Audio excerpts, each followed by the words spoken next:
ভাই এটা আলুর গাছ নয়, ভাই আলুর গাছ নয়, এটা কলার গাছ। কলার গাছ, কলার গাছ দেখেন, কলার গাছ, কলার গাছের মতন চেহারা হয়ে গেছে, আলু নয় ভাই। প্রিয় দর্শক এবং আমার কৃষক ভাইদের জানাই ইয়ার মালিক সিডস এর পক্ষ থেকে আন্তরিক প্রীতি ও শুভেচ্ছা।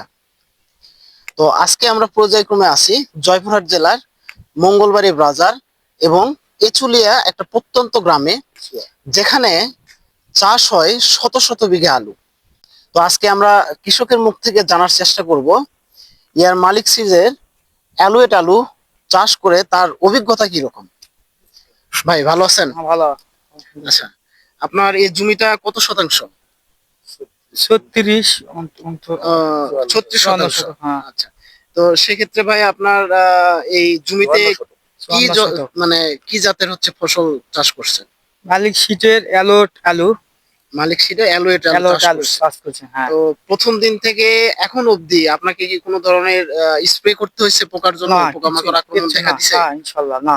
আচ্ছা, গাছ দেখে ইনশাল্লাহ মানে আপনার এখানে মাঠে গাছ কি রকম হয়েছে? খুব ভালো হয়, কলা গাছের মতো ইনশাল্লাহ। মানে কলা কলা গাছ, গাছের মতো গাছ হ্যাঁ, হয়ে কলা গেছে? গাছের মতো গাছ একবারে।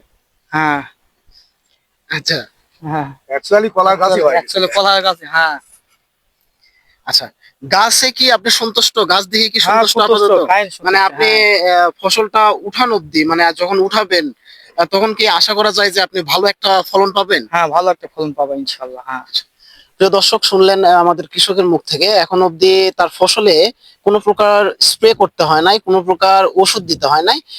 মালিক সিডের যে একটা কথা আছে, নো স্প্রে নো টেনশন, সে কথাটা অব্যাহত আছে বা সে কথাটা রক্ষা করেছে মালিক সিডের মালিক সিড। তো এই পর্যায়ে আমরা কথা বলবো আমাদের সম্মানিত ডিলার, যার মাধ্যমে আমাদের কৃষক এই বীজ সংগ্রহ করছে। তো আমরা চেষ্টা করব তার থেকে তার মূল্যবান মন্তব্য জানার জন্য। ভাই কিছু বলুন। সালাম আলাইকুম, আমি মোহাম্মদ জাহাঙ্গীর আলম, ভাই ভাই ট্রেডার্স, মঙ্গলবাড়ি বাজার, জয়পুরহাট।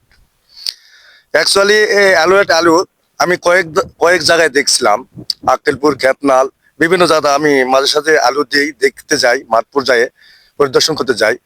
ইনশাল্লাহ যত জায়গা দেখছি এবং যত জাত গেছি, সবাই একই কথা বলছে, আলোড়ন করা একটা জাত ভাই। এটা এমন একটা জাত, এত শীত, একের যে কুয়াশার কারণে অনেক সময় গাছ নষ্ট হয়ে যায়, কুয়াশায় শিশির পরে হয়ে যায়। কিন্তু এনারা বলতেছে না, আমরা কোনোদিন স্প্রে করি না, ইভেন পোকার বন্ধু স্প্রে করতে দেই না, পোকা মাকড় এবং ছত্রাকনাশক কোনোটাই স্প্রে করি না। একটাই কথাই শেষ, ইয়ার মালিক সিটের একটা স্লোগান আছে, নো স্প্রে নো টেনশন। এবং আমি সবাইকে এই কথাই বলছি, আপনারা লাগাবেন, ইনশাল্লাহ লাভবান হবেন। এই এই আলুর আমি এই যে সালাম চাচা, আমার সম্পর্কে চাচা হয়, আমাদের মাঠটা কিন্তু বিশাল মাঠ, বিশাল মাঠ। এতে শত শত বিঘা জমিতে আলু চাষ হয়। এর মালিক সিটের জাতটা হলো কি, আমরা এটা নেদারল্যান্ড থেকে সম্ভবত আমদানিকৃত এটা। হ্যাঁ, এটার একটা জাত, এই জাতটা হলো আলোড়ন সৃষ্টি করায়, আসলে আলোড়ন সৃষ্টি করার জাত। এই দেখেন এখন বয়স হলো এই গাছের আজ থেকে ওয়ার থেকে আজ বয়স হচ্ছে আপনার হলো 35 দিন। 35 দিনে গাছের বয়স আর গাছের দেখেন, আপনারা দেখলে আপনারা নিজেই বুঝতে পারবেন, একটা কলার গাছের মতন চেহারা হয়ে গেছে। কৃষক বললো না কলার গাছ, অ্যাকচুয়ালি কলার গাছের মতনই চেহারা। ইনশাল্লাহ আপনারা লাগে এটা অবশ্যই লাভবান হবেন। ইভেন আপনাদের যে স্প্রে যে একটা টেনশন, তারপরে বাড়তি একটা খরচ, লেবার কস্ট, এটা সর্বদিক দিয়ে আপনি লাভবান হবেন। এবং এটাতে সার খুবই সীমিত পরিমাণ লাগে। তাহলে 35 দিনে বয়সে যদি এরকম হয় যে 55 থেকে 60 দিনে, তাহলে কেমন হতে পারে আপনারা বলেন।